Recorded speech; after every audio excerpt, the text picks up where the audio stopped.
Hello students, आज हम BSc part first में बीएससी पीआर थ्योरी का समझने के लिए उसके अगले पॉइंट को कंटिन्यू करेंगे।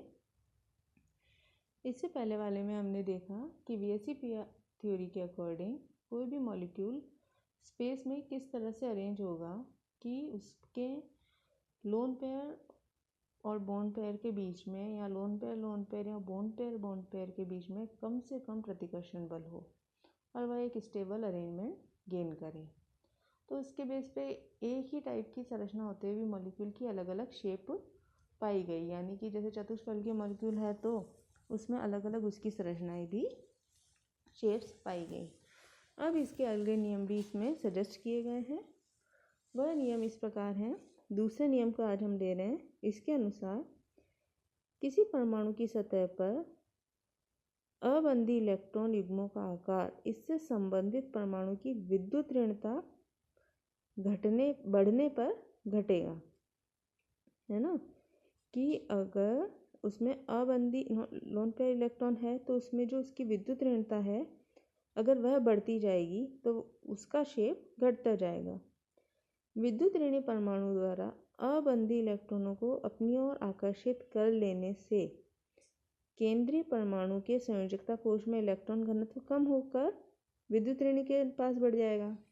क्लियर सी बात है। अगर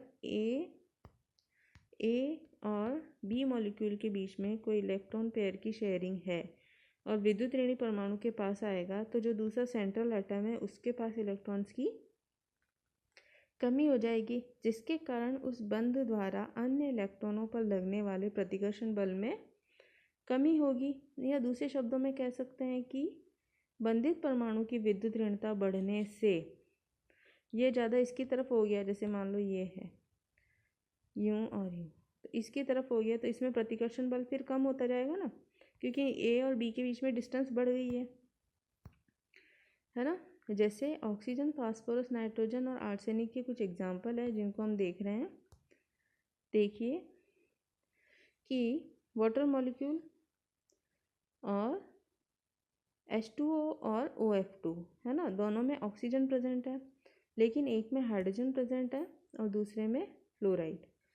तो इसमें क्या ऑक्सीजन इस तरह से अरेंज होगा H एंड H, और फ्लोराइड वाले केस में O, F और F। इसकी विद्युत ऋणता ज़्यादा होने से ये इलेक्ट्रॉन इसके अधिक नज़दीक होगा यूं, तो इसमें जो बंध कोण का मान होगा, रिपल्शन यहाँ कम होगा तो कम हो जाएगा। जबकि ऑक्सीजन इसमें और इसके बीच में, हाइड्रोजन और ऑक्सीजन के बीच में इलेक्ट्रॉन पेयर लगभग सेंटर में होगा और इससे इस वजह से इसमें जो प्रतिकर्षण होगा वह फ्लोराइड के कंपैरिजन अधिक होगा, जिससे इसका बंध कोण का मान इसकी बजाय फ्लोराइड के बजाय ज़्यादा होगा। इसलिए देखिए वाटर मॉलिक्यूल में 104 डिग्री एट 5 मिनट और उधर 103 के आसपास है।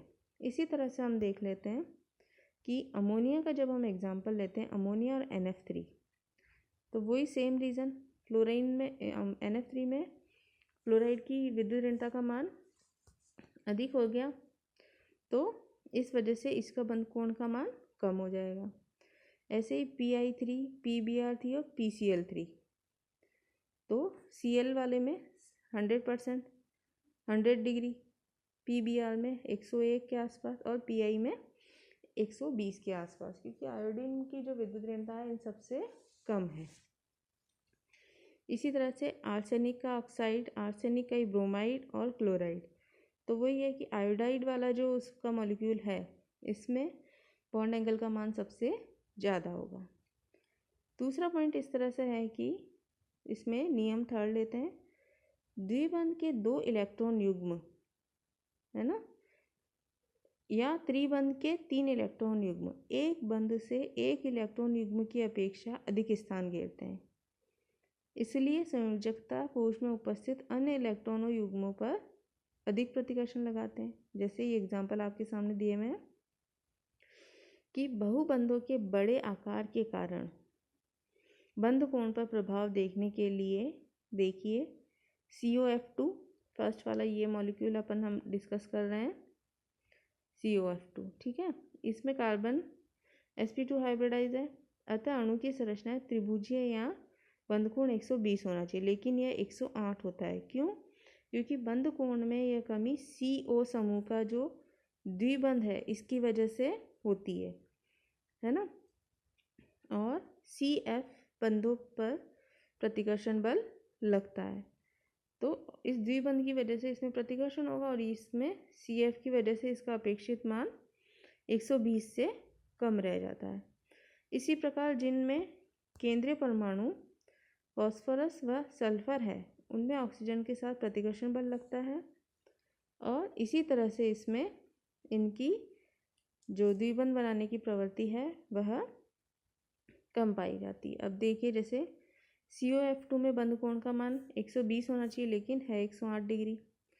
POCl3 में आप देखिए 109 होना चाहिए लेकिन डबल बॉन्ड के कारण 103 डिग्री। सल्फर और ऑक्सीजन इनमें, सल्फर और कार्बन इनमें डबल बॉन्ड होने की वजह से इनके मान अपेक्षित मानों से कम मिले हैं। अब इसी में इसका नियम 4 यह कह रहा है कि द्वितीय आवर्त के तत्वों में इलेक्ट्रॉन युग्मों के मध्य प्रतिकर्षण तृतीय तथा बाद के आवर्त के सदस्यों में इलेक्ट्रॉन युग्म के मध्य प्रतिकर्षण अधिक होता है, क्योंकि द्वितीय आवर्त में परमाणु कक्षक छोटे होते हैं जबकि बाद वाले में कक्षक त्रिविम में स्पेस में फैले रहते हैं। तो इसको हम इस तरह से समझ सकते हैं कि द्वितीय आवर्त में परमाणु छोटे कक्षक में होते हैं जबकि इसके बाद में क्या होगा, कक्षक ना स्पेस में दूर दूर फैले रहते हैं। डी ब्लॉक भी आ गया, जिससे द्वितीय आवर्त के तत्वों के संयोजकता कोश में इलेक्ट्रॉन युग्म इतने अधिक पास होते हैं कि वे प्रतिकर्षण को न्यूनतम रखने के लिए अधिकतम दूरी पर रहते हैं। दूसरी ओर भारी तत्वों में परमाणु कक्षक पहले ही इतने दूर होते हैं जिससे उनके अणुओं में इलेक्ट्रॉन युग्म कोई विशेष प्रतिकर्षण महसूस नहीं करते, जिससे पहला एकल युग्म S कक्षक में और उसके बाद वाले एकल युग्म P कक्षक में रहते हैं और इसके अतिरिक्त भी P कक्षकों से बनते हैं। यही कारण है कि यदि केंद्रीय परमाणु तृतीय तथा बाद के आवर्त का सदस्य है तथा प्रबल विद्युत ऋणी परमाणु में बंधित नहीं है तो बंध कोण 90 डिग्री होगा।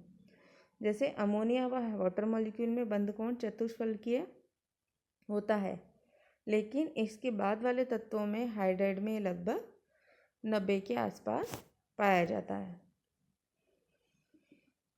अब इतना कुछ समझाने के बाद में भी VSEPR थ्योरी में कुछ इसकी लिमिटेशंस हैं जिनको हम देख रहे हैं कि अत्यधिक ध्रुवीय अणुओं की आकृति की व्याख्या नहीं कर सकते, जिसमें क्लियरली पॉजिटिव और नेगेटिवली चार्ज हों उनकी हम नहीं शेप बता सकते।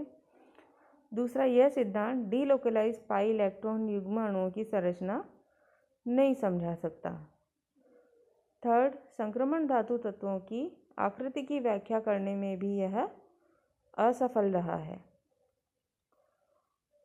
थर्ड, अक्रिय इलेक्ट्रॉन युग्म वाले यौगिकों की आकृति की व्याख्या भी नहीं की जा सकती, जिसमें थर्ड ए और फिफ्थ ए के लास्ट वाले सदस्य आ रहे हैं। अतः इससे स्पष्ट है कि VSEPR सिद्धांत किसी अणु में परमाणु की स्पेस में व्यवस्था को समझा सकता है। इस प्रकार ये सिद्धांत जो है एक दूसरे के पूरक हैं और इसको हम समझ सकते हैं इस टेबल के थ्रू। देखिए इसमें अलग अलग टाइप के मॉलिक्यूल्स दे रखे हैं जिनकी संरचना की व्याख्या की गई है। जैसे AB2 टाइप का मॉलिक्यूल है, तो इसकी संरचना कैसे हो सकती है, या तो रेखीय होगी तो B बेरिलियम क्लोराइड के समान हो जाएगा यूं। दूसरा sp2 है तो इसमें V शेप हो जाएगा। AB2 में sp3d1 है तो ये फिर से रेखीय संरचनाएं आ जाएंगी, ठीक है ना। और इसमें अगर AB3 टाइप का मॉलिक्यूल है तो इसमें sp2 हाइब्रिडाइजेशन आएगा, त्रिभुजीय संरचना होगी, एग्जाम्पल SO3। sp3 में आप ले रहे हैं तो अमोनिया वाला शेप आ जाएगा पिरामिडल। फिर AB3 में sp3d1 तो T शेप के मॉलिक्यूल आ जाएंगे। और अगर हम इसका नेक्स्ट एग्जाम्पल ले रहे हैं कौन सा, AB4, तो इसमें आप देखिए कि AB4 टाइप के मॉलिक्यूल में आपके sp3 आएगी और sp3d1 sp3d2।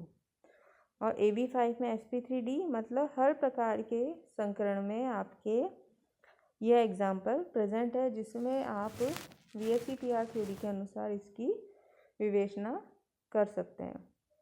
तो इस तरह से आज की क्लास में हमने शुरू से लेकर अब तक VSEPR थ्योरी से संबंधित कई नियमों को स्टडी किया, वो किस तरह से अप्लाई होते हैं यह डिस्कशन किया।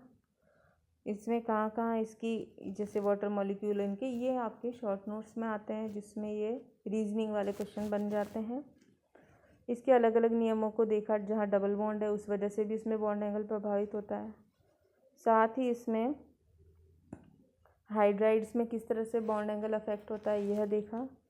और सबसे लास्ट में हमने इसमें जो इसकी ये सीमाएं हैं इनको भी डिस्कस किया कि कोई मॉलिक्यूल क्यों इनको इस सिद्धांत के अनुसार नहीं समझा सकता। और साथ में हमने पूरी ही थ्योरी को समराइज इस तरह से किया है कि सभी मॉलिक्यूल की एक क्लियर पिक्चर हमारे सामने आ जाती है, जिसके आधार पर हम VSEPR थ्योरी को अच्छे से समझ सकते हैं। Okay, thank you.